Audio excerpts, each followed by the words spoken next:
this is my second attempt for my second video. I had originally, last month I recorded 2 videos. One was for my first YouTube video, and then I hadn't finished uploading it, but I was almost done with it. So I was like, you know what, let me record a second one. And I recorded a second one. And I ended up not using any of that footage. So I just re-recorded my first YouTube video. And now I'm re-recording my second. I'm all over the place. But I'm gonna finish this today, edit both of them today. And I'm gonna try to drop. Actually, I'm gonna try to edit both of them today. I'm gonna try to drop both of them tomorrow. I'm supposed to be doing something today. And I don't want it to rain again. I really don't want it to rain again. So yeah, we're just gonna ride this bike and talk. Oh, it's gonna rain again. It's gonna rain again. I gotta get this umbrella. I need this umbrella. Okay. I'm gonna go get this umbrella. Okay, so I bought an umbrella. I came prepared. Cause funny thing, I had a whole nother idea for this video. And I'm finna vlog my granddaddy garden. Him and my dad working on.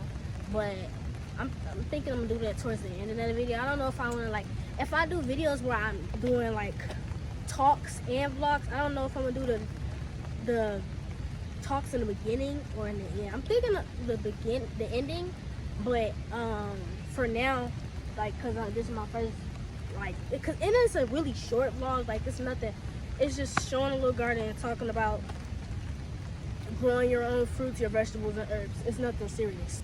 So what I wanted to talk about today was kind of like being boxed in and what it's like to think outside of the box in a society where it's so normalized to still be in that box. And quite honestly, I didn't know there were still so many in the box thinkers until last year. And I think I was coming back. I was on the metro. I was coming back home, and I had this crazy thought. And I'm like, bro, whole time it's still people who think how I thought in 7th grade. Their mindsets didn't change, and I don't know why that blew my mind so much. But I just thought everybody's mind evolved. I thought everybody changed. I thought the way everybody seen life changed. I thought all of that changed. And when I realized that really doesn't change for everybody, I think I was actually perplexed, bro. I was mind blown. Wait, so when you sit and you're in that realization, it's different because you'll now be talking to people who are boxed in. When you think outside of the box, when your dream is a dream outside of the box, when what you envision for yourself, for the world, for your people, when that's outside of the box, people will really try to box your thoughts in. And I think that's just what I want to discuss today. And I guess how alienated I felt during that time. There would be times I would be with friends, or friends of friends, and I'd sit, or even family, and I'd sit and talk about things that were just so outside of the norm to converse about or to take interest in. And I'm thinking, you know what, because I care about these things, and I know a couple of other people may care about these things, maybe my family may care about these things, or maybe some friends of some friends may care about these things, and then they look at you weird, and I just get silent. I just okay. I'm a weirdo. So I'm a weirdo. I mean, it made me feel like a weirdo, but you're not a weirdo. You're not a weirdo for thinking outside of the box.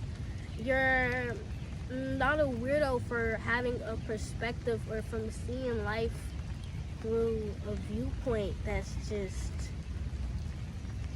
different. I think that's a good thing. I think it differentiates you as a person, and you don't want to see life in the box. You want to have a dream and you want to push past that. You want to have a goal and you want to push past that. You want to always do better. There shouldn't, this thing for competition and all of that is pointless. The only person you should be in competition with is yourself. You should be in a competition with yourself to do better, to be better, to live better, to be more prosperous. You're in competition with yourself at the end of the day. You should never be in competition with anybody else. So at the end of the day, I think this being boxed in, I don't know. And it's something that, when it came to me, I feel like I tried to suppress a lot. I was like, oh, well, if I want to have this group of friends, then I need to change how I act. Or if I want this boy to talk to me, then I'm not going to be able to talk about stuff like this. Or I'm not going to be able to care like this. I'm going to have to act dumb. And there was one time, bro, I was at one of my cousin's parties, and I was his New Year's Eve party, and I was talking about some stuff that was a little bit more socially conscious, when they weren't talking about things that were socially conscious at all. I was gonna say ass, but they weren't talking about nothing socially conscious. And my cousin didn't like that I was talking about it too much, and it made me feel away. So my other cousin came in the room, and he was like, sometimes you gotta act dumb around them. You gotta act dumb around them. And I'm like, he's like, how I act with you? Yeah, you can't always have conversations like that with people. Some people can't have conversation like that. And I was like, well, then I won't have conversation with people like that. Like, I think that was like the point in my life where I just stopped wanting to associate myself with people that I knew I couldn't get through. And I guess that's what it was for me, is I have this, or had this need to save boxed in people and pulling outside of that box. When all they will do is try to push you into that box. They want you to think normal. They want you to be normal. They want you to be ordinary. They don't want you to push past the apex of being more, doing more. They don't want that, and they can't see that. That's the thing. Like, they can't see it at all. So when they see that you see that, it's threatening. It's scary. When they see that you love yourself, when they see that you truly got it, even just a little bit, they hate it. They don't like it. It stopped raining. Hold on. It is. It's not raining. Boy, what was I finna say? Yeah, man. It do get lonely being an outside of the box thinker. It does get lonely. But don't ever sit and conform to nobody's ways. Don't ever sit, like, I swear to you, G, you'll be so unhappy. Unhappiest when I was acting unlike myself, I want to say. Like, when I was sitting, trying to do everything for everybody else, and being nice all the time, and not speaking up for myself, I feel like I was the most unhappiest version of myself. So to be the happiest version of yourself, you gotta do what energy's telling you to do, what intuition is telling you to do, what you know gonna make you happy. That's what you gotta do, man. That's what you gotta do. And don't sit and sacrifice that happiness. Don't sit and get that up, bro, because we'll sit and give that up to be in proximity to people we don't care about, to be in proximity with people who don't care about us or cherish us or how we really think. And you won't be happy. You won't be happy conforming. You're gonna be happy being your true self, branching out, creating, loving life, living life, and that's what it's about. Like I said, that's what it's about. Okay, so we have 2 greenhouses. This one we've had since like last year. This one we had since last year. And this is newer. I don't know when they got that, but I know Mother's Day I was over here and there was nothing in there. There's nothing in there. There's nothing built in there. when I show y'all how fast everything's moving, and like maybe it's not that shocking to people who actually garden. Since I don't garden, and I came back yesterday, I was looking at it, I was like, that's crazy. But this has been here for a minute, so there's a lot of stuff in there. The way they have stuff set up, like the copper for an electromagnetic field to help the stuff grow better, to keep out bugs and a lot of stuff. It's really cool. It's really cool. So let's speak about sustainable living and gardening and why it's good for sustainable living. Then from the outside, here we got corn. We have tomatoes here. Ooh.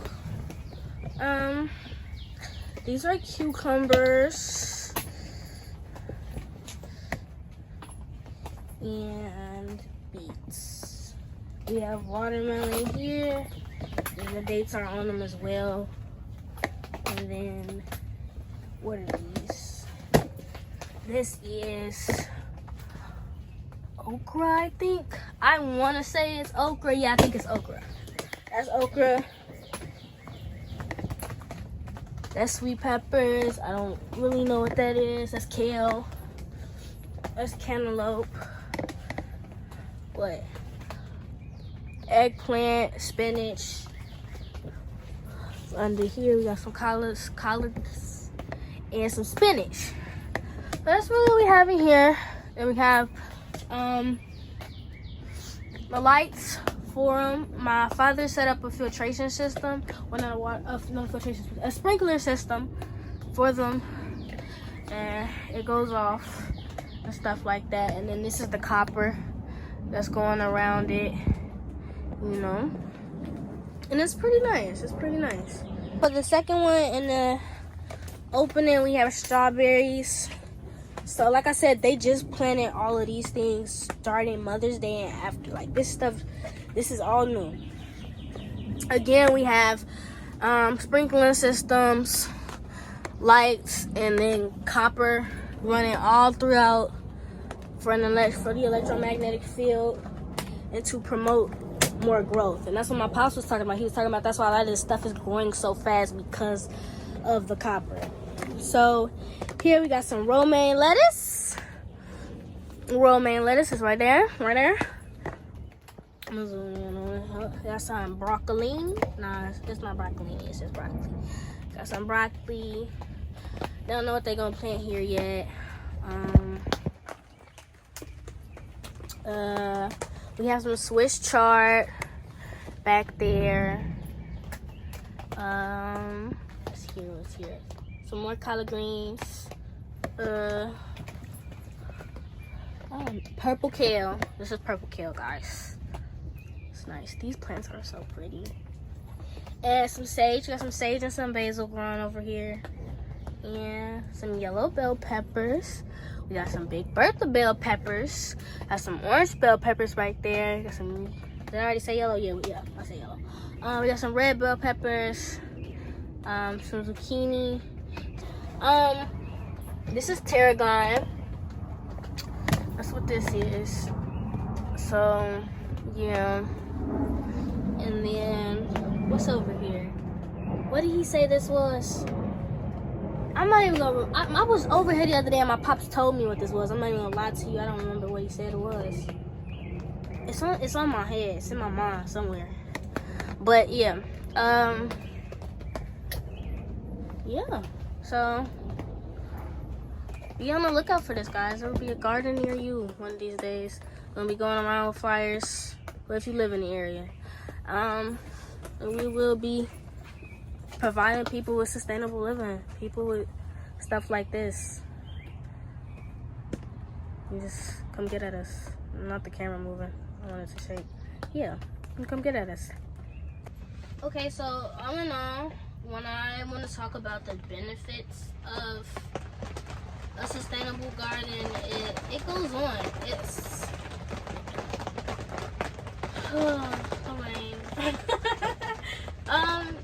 it's the fact that a lot of the food in these grocery stores we go to, the fruits, the veggies filled with pesticides, all types of things, can be GMO.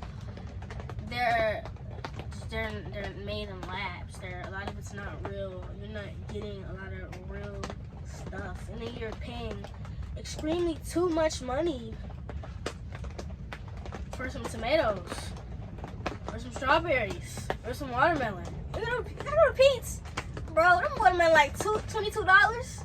It depends on the one you get. Like if you weigh one real heavy, it may come out like $30 because they weigh it's I don't know how much is by pound, but yeah, like $22 for a watermelon. When you can just grow that in your backyard, and ours is already coming up. Come on now, get you a garden. Secondly, a lot of us in the community live in food deserts. We live in food deserts, and we don't have the time to take out of our pockets to drive 20-30 minutes away to a grocery store to just grab fruit and grab veggies. And half of the time when we may not be getting those things. We may not, because they may be too much. So like I say, it helps to just be able to go in your backyard. Oh, an apple? Let me eat it. It's so simple, and it's like I said, it's cost efficient. It solves the food desert crisis, I feel like, and it's a lot going on in the world right now. You never know what's gonna happen. You never know what time's it's gonna be like, and you want to be able to have your own garden or fruit farm or whatever, and it's just nice to have for yourself. It's a nice hobby to pick up. Okay, I think this is really it for real. I'm just gonna sit, be out of song all day. It's What You Said. I couldn't, the name wasn't popping up. I was thinking Claymore, but it's not Claymore. It's What You Said because Doechii was in it. So What You Said by Rashad. Go check that out. Go check that out. But yeah, that's it. I don't know how long this video gonna be. I don't want it to be too long, so I'm gonna cut it. But I mean, if it is long, whoever watches it, watches it. Whoever don't. Not my problem.